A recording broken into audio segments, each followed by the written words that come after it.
नमस्कार। आज मैं आपके सामने कवि विनोद रवियाल राही के काव्य संग्रह चांद पर लाजो पर कुछ बात करना चाहता हूँ। चांद पर लाजो विनोद रवियाल राही द्वारा रचित काव्य संग्रह रुद्रादित्य प्रकाशन प्रयागराज से प्रकाशित हुआ है। यह 300 रुपये की कीमत वाली किताब बहुत ही खूबसूरत तरीके से सजाई गई है। साधना से किया साकार चांद पर लाजो की रचना का आधार। मानव एक सामाजिक प्राणी है। समाज में रहते हुए उसे कई प्रकार के जीवन अनुभव होते हैं। सामाजिक पृष्ठभूमि पर गहन चिंतन मनन से कई तथ्यपरक प्रश्न रचनाकार को उद्विग्न करते हैं, उद्वेलित करते हैं। तभी तो वह छटपटाता है, या छटपटाहट उसे तब तक चैन की वंशी नहीं बजाने देती जब तक उसका कोई सार्थक हल ना निकले। वर्णों के विधान से, शब्दों के सुमेल से, भावों की धारा से, कल्पना की उड़ान से, यथार्थ के बयान से जन्म होता है एक रचना का, एक कृति का। पर यह सब इतना आसान नहीं होता। इसके लिए असंख्य प्रयास करने पड़ते हैं, सायास भी और अनायास भी। दिन रात, आठों याम, सुबह शाम, शाब्दिक मनन, हनन, फिर जनन, तब कृति कालजयी होती है। लेखकीय चेतना ही पक्ष विपक्ष का काम करती है। सहृदय व्यक्ति भावनाओं के वशीभूत हो वैचारिक समंदर में गौते लगाता, वेदना में डूबता उतराता, करुणा में जार जार रोता, प्रेम उल्लास में हंसता मुस्कुराता खिलखिलाता, आवेश में आक्रोशित होता और चिढ़ता भिड़ता है। यही जीवन दर्शन कलाकार का आधार है। जीवन के परिदृश्यों को उकेरता कोई भी काव्य जागृति के संग संग सामाजिक चेतना का कार्य भी करता है। ऐसा ही एक काव्य संग्रह है शिक्षा विभाग में कार्यरत श्री विनोद रवियाल राही द्वारा रचित चांद पर लाजो। जिस कविता के आधार पर हुआ है उसका परिवेश और पृष्ठभूमि आम जनमानस की अंदर तक झकझोर देने वाली व्यथापूर्ण कहानी है। भूख से बिलखता नंदू लाजो के प्यार की इकलौती निशानी थी जो अकाल काल कबलित हो जाता है। कोई भी उन्हें भोजन उपलब्ध नहीं करवा पाता और नंदू ठिठुरता रहा। ज्येष्ठ की धूप में देखते ही देखते उसकी देह जम गई, वह बर्फ बन गया। नहीं मिली हवा भी खाने को उस दिन। इकलौता सहारा नंदू मर गया।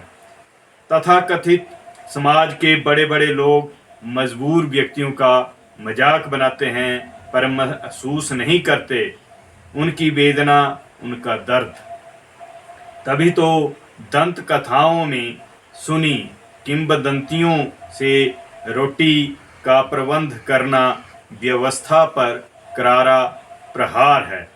चांद पर लाजो सूत कातती, अब की बार खाली हाथ नहीं उतरेगी धरती पर, लाएगी चांद पर से जादुई सूत जादुई रोटी अपने नंदू के लिए।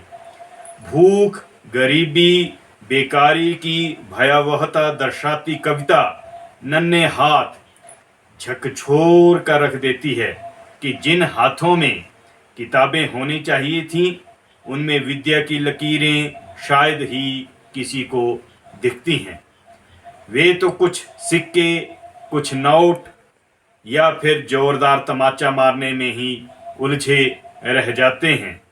वहीं बच्चे सपनों का भार ढोते अपनी उम्मीदों को धराशायी होते देख मन ही मन में घुटते रहते हैं। उन हाथों को चाहिए स्नेहिल स्पर्श, पारखी नजरें जो करें प्रयत्न उनकी लकीरों और मजबूरियों को पढ़ने का। सच में हृदय को हिलाकर रख देता है। वास्तव में मनुष्यों के दिमाग में बेतरतीबी के विचार अचानक ही नहीं आते, बल्कि उनके पीछे कई प्रकार की शक्तियां काम करती हैं। एक दिन उग आया खेत में फसल के साथ खरपतवार, लोग लगे खाने। खरपतवार से भरा अनाज घुलकर रक्त में, मस्तिष्क में पहुंचा खरपतवार। यह खरपतवार मात्र खाने की वस्तुओं में ही नहीं, अपितु वैचारिक रूप में भी घर कर रहे हैं। फलस्वरूप सब बंजर हो जाता है। महिलाओं की जिजीविसा और संघर्ष की कहानी को विनोद राही ने बड़ी संजीदगी से समझा है। नन्ही बच्ची कविता में नन्ही बिटिया की चिंता और चिंतन अंदर तक हिला देने में समर्थ है। फरमाइश और विकल्प के हक से परे वह नहीं जानती जिद मनवाने की कला। कारागार में जन्मी बिटिया का कसूर क्या है? यही कि उसकी मां ने अपनी अस्मिता बचाने की खातिर दुराचारी को खत्म किया था। वह बेटी को क्या शिक्षा दे? दुराचारी के हाथों लुटना या आबरू की खातिर भिड़ना, यही तो असमंजस की स्थिति है। ऐसे माहौल में पल रही बिटिया भी लोगों की भाव भंगिमा से सचेत होना सीख रही है। कवि के शब्दों में तथा नजर ही नजर में उसकी देह को तोलती उन अनजान लोगों की ललचाई नजरों तक ही सीमित है। अर्थात उसके बाल्यकाल में घर, स्कूल, खेल खिलौने सब नदारद हैं। वहीं दूसरी तरफ लोग क्या कहेंगे कविता में दाम्पत्य संबंधों के खोखलेपन पर चोट की है। किसी दूसरे के घर बैठ सकती है, जवान है, कोई भी जरूरतमंद हंसकर बिठा लेगा। उसकी कहीं दूसरी औरत के साथ चक्कर, कहीं इसका। तो आजकल औरतें, आस पड़ोस की औरतें उसे रुलाने के लिए प्रयासरत हैं, लेकिन खुसर फुसर भी जारी है। राही जी की काव्य नायिकाएं आक्रोश में हैं, पर वे प्रतिकार करने में हिचकती हैं तो कभी उनमें आक्रोश की ज्वाला भरने की भरसक कोशिश करता है।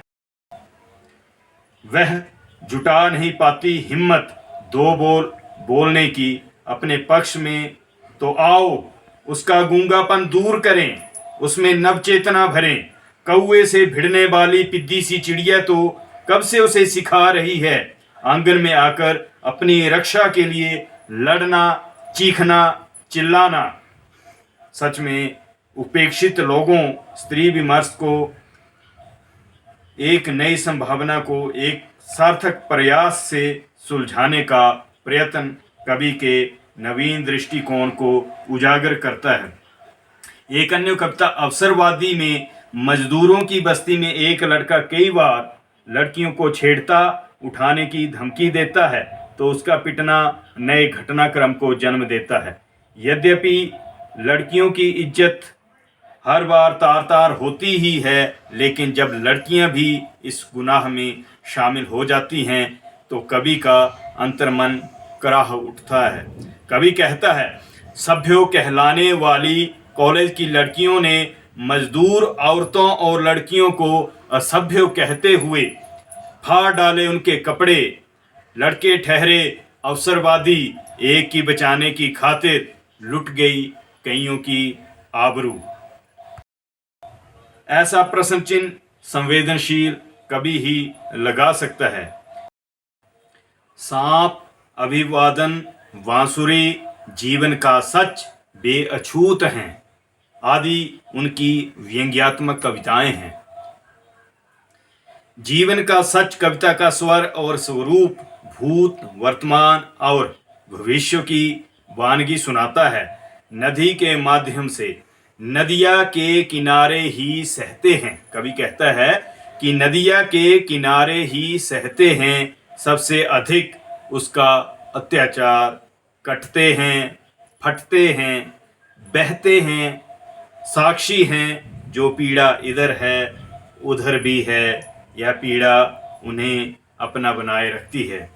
कवि ग्राम्य परिवेश से संबंधित है तो प्रकृति और पर्यावरण को उसने बड़ी नज़दीकी से देखा है। शहरीकरण के बढ़ते प्रभाव से हो रही कई कई आपदाओं, घटनाओं ने कवि के मन को झकझोर के रख दिया है। तभी तो वह अपने परिवेश को याद करते हुए भाव विभोर हो जाता है। दूर दूर तक फैला सरसों का पीला मैदान, गुनगुनाते रंग बिरंगे कीट भंवरों का गान, आम जामुन के पेड़ों की टहनियां मापना, नाचते मस्त मयूर का आहट आहट पाकर भागना, नदिया का शोर पल पल याद आता है जब कंक्रीट का जंगल नस्तर चुभाता है। नदी, प्रकृति आदि कविताओं में कवि ने प्रकृति का वर्णन बड़ी संजीदगी से किया है। आतुर चिड़िया, शेरू, लाल गाय आदि कविताओं में कवि की वाणी उनके लिए अगर चिंतित है तो आक्रोशित भी है। वास्तव में ये जानवर न होकर कई तरह के नवीन सामाजिक प्रतीक भी हैं।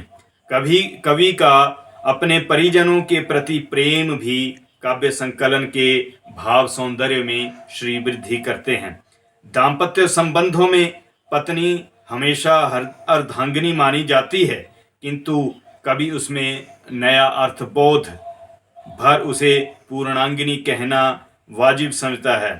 कवि के शब्दों में जमा लिया है आधिपत्य, तुम्हारी खुशबू ने मेरी सांसों पर हो गया हूँ आश्रित, तुम पर इस कदर कि तुम्हें अर्धांगिनी नहीं पूर्णांगिनी कहना उचित होगा। वहीं पत्नी प्रेमिका बनकर भाव विचारों को कविताओं की सराहना करती प्रथम श्रोता और आलोचक बन आगे बढ़ने के लिए प्रेरित करती है। लेकिन जब उसके प्रयास अनदेखे रह गए तो कवि कह उठता है, तुम्हारी एकमात्र कृति जीवन कथा न तन्मयता से सुनी, न समझ पाया, न पीटी एक ताली भी, फिर भी तुम्हारी प्रेरणा हूँ। यह क्या है प्रिय, प्रेम है, समर्पण है, जीवन है, या तुम्हारे शब्दों में उपजी मेरी कालजयी कविता। माँ के लिए समर्पित कविताएं बहुत जरूरी हैं और साहित्य भंडार इस विषय को लेकर भरा पड़ा है। कवि ने इस विषय को अलग अंदाज से छुआ है। वहीं पिता होना आसान नहीं, पिता कर्तव्यनिष्ठता और जिम्मेदारियों का एक सुरक्षा कवच है जो अपनी संतानों का रूप गढ़ता है, उन्हें एक आकार देता है। कवि कहता है कि मैं कच्ची मिट्टी था जब माँ ने मुझे अपनी वात्सल्यी गोद में से उठाकर तुम्हारी कर्तव्यनिष्ठ भुजाओं में सौंपा था। तुम्हारे कुम्हार बन प्रेम की तरलता में हाथ भिगोकर शुरू किया था देना आकार मेरे व्यक्तित्व को। सच में पिता को पिता यूं ही नहीं कहते, वे अनुभवी आईने से हमारी गलतियों को सुधारते रहते हैं। एक आदर्शवादी शिक्षक जब समाज के विध्वंसकारी विनाशक को धराशायी कर देता है तो कटघरे में वही शिक्षक आ जाता है, जबकि हत्यारा भीमा के मारे जाने पर सब खुश हो जाते हैं, लेकिन कानूनी दांव पेच में मास्टर जी हथकड़ी में बंध जाते हैं। तो फिर कौन प्रतिकार करेगा? या यक्ष प्रश्न झकझोरता है। कवि कहता है कि इलाके में सबसे साफ छवि वाले मास्टर जी को बंध गई हथकड़ी। भीड़ में से प्रश्न उठा, तो क्या मास्टर जी को मरना चाहिए था? ये प्रश्न व्यवस्था पर प्रश्न चिन्ह है। खैर, नियति से टकराने वाला या तो मिटता है या फिर इतिहास लिखता है। इस तरह कह सकते हैं कि मास्टर ने इतिहास लिख दिया। बेशक वह गलत था, लेकिन किसी न किसी को तो पहल करनी थी, और यह पहल समाज के एक जागरूक प्राणी ने की। अपने कुनबे को समझाते हुए कवि कहता है, लिखना कविताएं जिनमें विद्रोह हो, विद्रोह जिसे अंतरात्मा ने जन्मा हो, विद्रोह जो एक चिंगारी सा फूटता हो। चिंगारी बनती है अलाव, अलाव पोषित होता है बलिदान की ऑक्सीजन से। लिख देता है स्वतंत्रता का अध्याय, सहेजने के लिए, पथ प्रदर्शन के लिए, दूषित करने या मर्यादित उल्लंघन के लिए नहीं।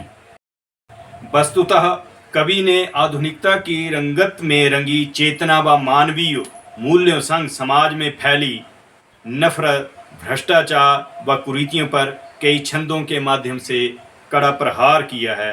काव्य रचना का प्रभाव आज के समाज की विसंगतियों को दर्शाता है, जिसमें कवि के मन की पीड़ा भी अनायास ही छलक उठी है। इन कविताओं में कवि ने पर्यावरण और प्रकृति के प्रति अपनी गहरी सोच का परिचय दिया है। इसमें प्रकृति के प्रति असीम प्रेम व पर्यावरण संरक्षण की झलक भी स्पष्ट दिखाई देती है। इसमें जरा भी संदेह नहीं है कि काव्य रचना कवि की अमिट साधना को साकार करती हुई, मानवता के साथ सामंजस्य बिठाती हुई प्रतीत होती है। काव्य रचना जीवन की उन कल्पनाओं को साकार करती है जिन तक व्यक्ति अपनी पहुंच भी नहीं बना सकता। कवि कविताओं के सहारे कल्पनाओं के सागर में गोते लगाकर अमूल्य विचारों का साकार रूप में प्रस्तुत करने का मादा रखता है। मुझे यह कहते हुए गर्व महसूस हो रहा है कि वर्तमान परिस्थितियों में जीवन के अनेक परिवर्तनों से संबंध रखने वाली कविताएं, जिनको काव्य संग्रह चांद पर लाजो में संग्रहित किया है, अपने आप में बेजोड़ हैं। भावना संवेदना से भरा रुद्रादित्य प्रकाशन द्वारा प्रकाशित यह 68 कविताओं का काव्य संग्रह सरल, सहज एवं सुगम भाषा में रचा गया है और प्रकृति, प्रेम व लोक जीवन दर्शन को समेटे हुए है। कई प्रकार के नए प्रतीकों और बिंब विधान से भावों के अनुकूल भाषा का प्रयोग कर एक चेतना जगाने का कार्य भी कवि ने किया है। आम जनमानस का आक्रोश, प्रकृति का यथार्थ अंकन, नित्य नवीन भावानुभूतियों को समेटे यह काव्य संग्रह हिंदी साहित्य के लिए एक मील का पत्थर साबित होगा। मैं आशा करता हूँ कि कवि अपनी काव्य साधना को जिस तरह निर्माण की तरफ लगाता हुआ अपनी कविताओं द्वारा नवीन संदेश जन जन तक पहुँचाने का प्रयास कर रहा है, वह उसी प्रक्रिया को आगे ले जाते हुए अपने लक्ष्य में सफल हो। इसके विनोद रवियाल राही को बहुत बहुत बधाई। धन्यवाद।